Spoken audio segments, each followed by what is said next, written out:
mga kakotes, Megan Kuya Jen. Welcome sa Kuwaderknows, wherein learning is the name for a game. At kung bago pa lamang sa aming YouTube channel, pindutin mo ang subscribe, like, and share buttons para mag-updated ka sa aming videos. And for this lecture video, we will be entering a new topic sa ating Visayan mythologies of the Philippines. Kasi nga, ng mga nakaraang lecture videos, ay natapos na atin kung yung objectives natin na kilalanin kung sino-sino nga ba yung mga other Visayan deities or their characteristics and traits or their titles sa ating Visayan mythology. Okay, so nakita rin natin kung ano yung mga itsura nila or yung other roles and responsibilities nila towards this Visayan mythology. And for this lecture video, our objective is to know the introduction of the mythological world of Visayas.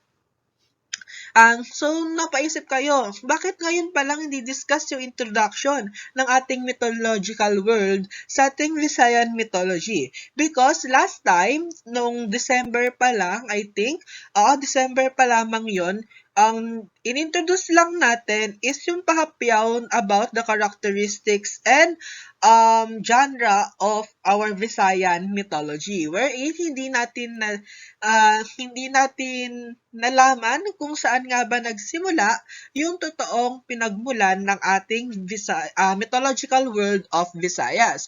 And yun na nga, nasimulan natin yung chapter 1, which is ang pagkilala sa first, second, and third generation gods. Kasi yung mga inuna natin is sila yung focus ng ating Visayan mythology. In short, they are the most famous gods na meron sa Visayan mythology. But on our next videos, hindi natin sinasabi na hindi naman siya important or less important, not that, but it is part of the culture and the mythological world of the Visayas. Inuna lang natin yung most famous and the most interesting. Ayan, okay. So, most interesting yung inuna natin. And kaya, sinunod natin yung other Visayan deities or the other characters. Kasi,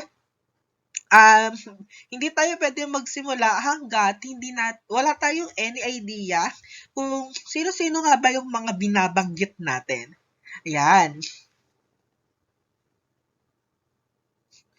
Okay, so as we start this, mythology by definition is a collection of mythic stories belonging to a group of people addressing their origin, history, deities, and heroes. Okay, di ba, nung ating discussion about what is the definition of mythology, nasabi natin na yung definition na ito is a collection of mythic stories. We can say na okay lang kahit walang mythology. Magkakaroon pa rin tayo ng mga myths and stories. But, it is not okay if walang myth. There is no mythology kapag walang myth. Yun.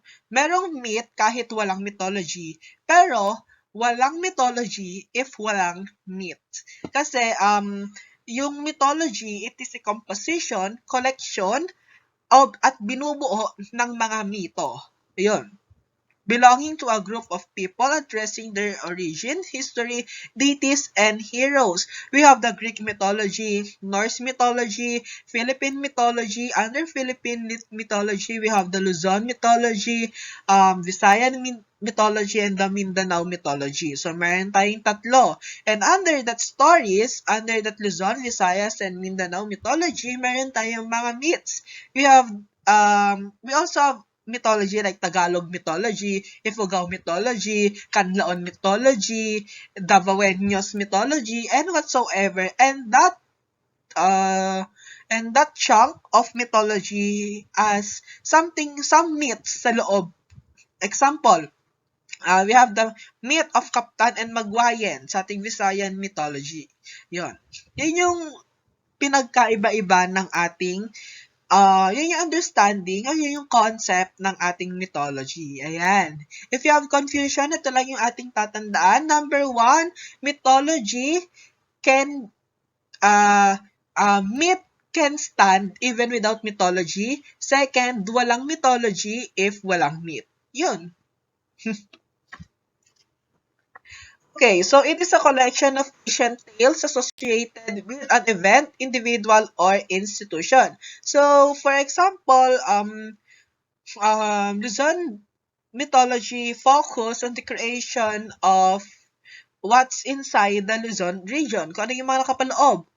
Mga individual people sa ating Luzon people like the Tagalogs, the Pampangueños, the Ilocanos, and whatsoever. Yun yung focus nung mga Asian tales doon. And ganun din sa Visayan and Mindanao.